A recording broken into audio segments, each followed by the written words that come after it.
Hey folks, how you doing? It is 30th of April here, 2025, in northern Israel, and I am coming to you live. Do it live. And yeah, so what is there for me to tell you? Well, there's things happening in the Middle East and in the region that a lot of people have been asking me about. Like, what is the deal with all these explosions happening at locations throughout Iran in the last several days?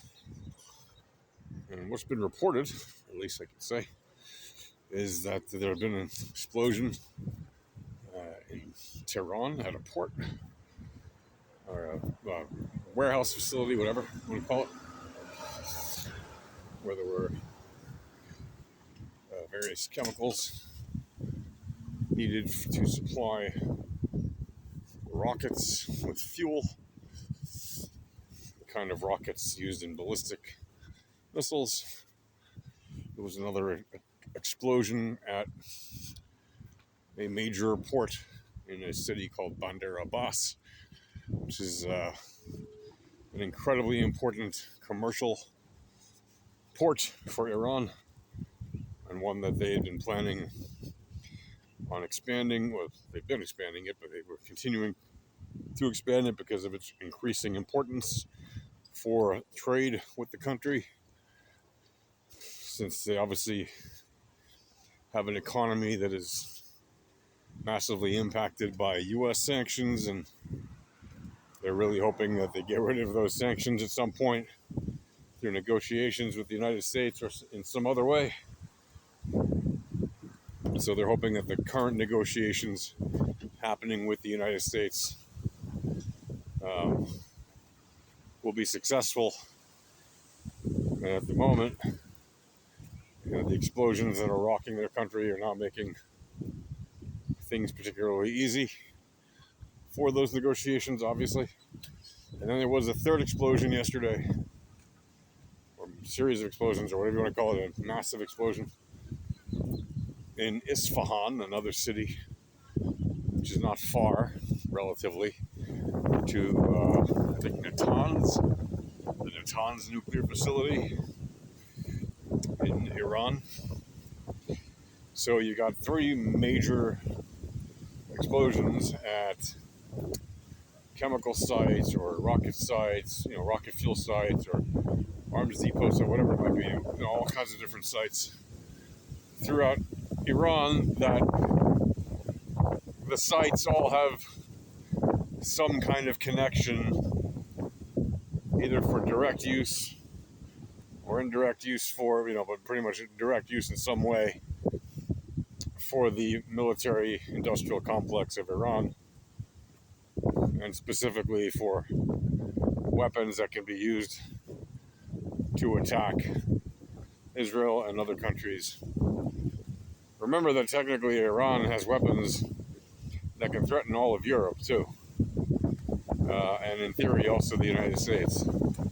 But we know that technologically, we definitely know that they have weapons that can threaten all of Europe, even though the obvious direct threat that they make, and the country that they have attacked with ballistic missiles twice in the past year, is Israel, right? Having launched thousands of rockets and ballistic missiles and drones against Israel, and obviously having funded groups like Hamas and the Houthis and the Hezbollah and even ISIS and other groups that attack Israel.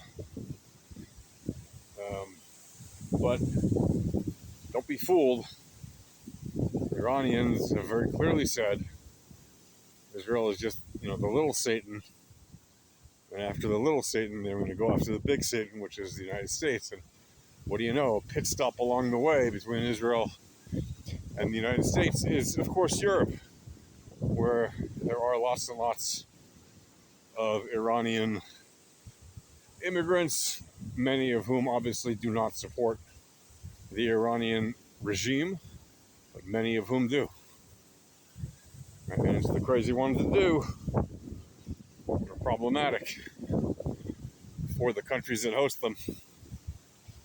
Very simply because the idea of giving people safe, a safe place to live, sanctuary, if you will, in a free, open democracy like so many countries in Western Europe are, or in the United States, where also a large number of Iranian immigrants live. It's problematic for those countries because when you allow in people who hate the very values that your country upholds, and you allow them to live there and not just protest against your form of government, but actively engage in inciting violence, planning attacks in your country, planning attacks against other countries that your country is allied with. They're literally using the free and open nature of the democracy to undermine that very democracy. Right? They're not dumb, unfortunately, the Iranians who are anti-American and anti-European and anti-Israeli. Right? Unfortunately, they're not dumb when it comes to playing a long strategic game of chess. They may be dumb in terms of why are they doing this. They're wasting so much energy. They could be contributing positively to the world, making the world a better place, and not have these bloodlust genocidal dreams of grandeur. But they do have these bloodlust genocidal dreams of what they consider to be grandeur. And they want the world to have a genocidal Armageddon type of ending. I mean, that's their insane belief. That's their insane ideology. They truly do worship and pray for death. And it is a cult of death. Fortunately, most Iranian people do not support that. It's very well known. At this point, most Iranian people do not even consider themselves to be Muslim. But unfortunately, they have a religious police there that forces them to at least pretend that they are Muslim in some way. Otherwise, they might meet a terrible end, and quickly, without any due process whatsoever or the most minimal amount of it. And that happens to a lot of people in Iran who dare to step out of bounds and who lose their privilege card that might have previously allowed them to do things on the edge. But whenever the Iranian police wants to make, or the Iranian government wants to make an example of someone, they just do. Like, there's no shortage of women that walk around Iran, sometimes without a headscarf. But sometimes the police just feels like making an example out of somebody, especially if that person starts a protest by themselves. Right? It like just decides to, that's it, I've had enough, I'm taking off my headscarf. And they just start, they stand somewhere without their headscarf on, somewhere very visible, and everybody else is kind of like a little bit afraid to do what they're doing. So they just keep going about their business, and then sooner or later, some undercover cops show up, and just and that happens a lot. And the same thing happens with guys who refuse to do certain religious things from time to time, right? Or who denounce the religion more openly. Maybe they make videos about it, talking about it, trashing the system they live under or whatever, and they might get away with it for a while because they might have some kind of protection because of money or connections or who knows, but eventually they could lose that protection. And once they do,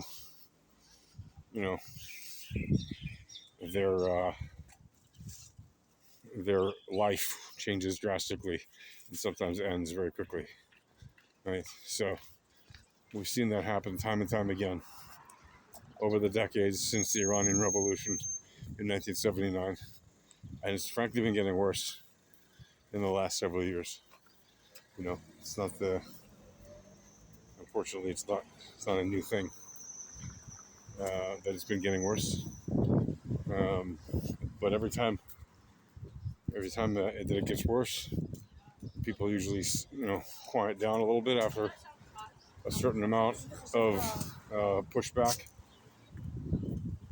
And whenever you see like the beginnings of some kind of popular uprising to protest against the uh, authorities, if you will, you inevitably will see harsh pushback by the authorities, and eventually the crackdowns so far have been enough to make people stop protesting, or at least in a massive degree.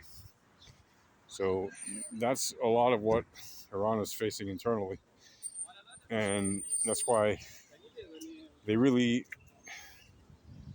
they don't want to have more trouble right now with Israel, because they know they can't really do anything strategically against Israel that Israel cannot counter openly if it had to. So even if these attacks are, in fact, the work of any kind of Israeli authority or, outside group or whatever it might be, it's unlikely that the Iranians will do something openly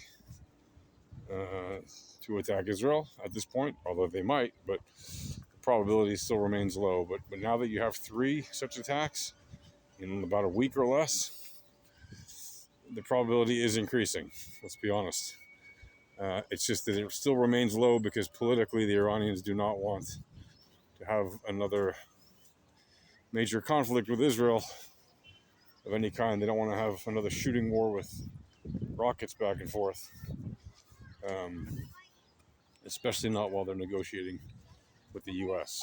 So if it is being done by Israel, it's an interesting way to do it, because it's like taking advantage of Israel, exploiting the fact that Iran kind of can't do anything about it in response directly while they're negotiating with the U.S.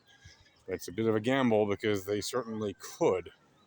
It's just that, well, anyway, it's a big hairball of a mess, and all I can say is I hope for peace and quiet, and I hope that whatever was blowing up in Iran, I hope that Iran stops having major explosions and that cooler heads prevail, and Iran does not begin once again to shoot indiscriminate rockets all over Israel, as it has done now multiple times in the past year, and that it doesn't order its proxies to begin stepping up the wars again on the borders with Israel, because honestly, that's the last thing that anybody wants to see in Israel or in the countries that border it or in the territories of Judea, Samaria, or Gaza. People here want peace, and the only way to get peace is for all the parties involved to actually work towards it. And who knows what the authorities and the intelligence services and all that are doing? Who knows? Maybe they're doing this on purpose in order to take advantage of the situation to reduce the number of capabilities that Iran has. But whatever it is, it's a tough time to be in the Middle East, and hopefully we will see peace sooner rather than later. All right, that's it for now, folks. Take care. Shalom.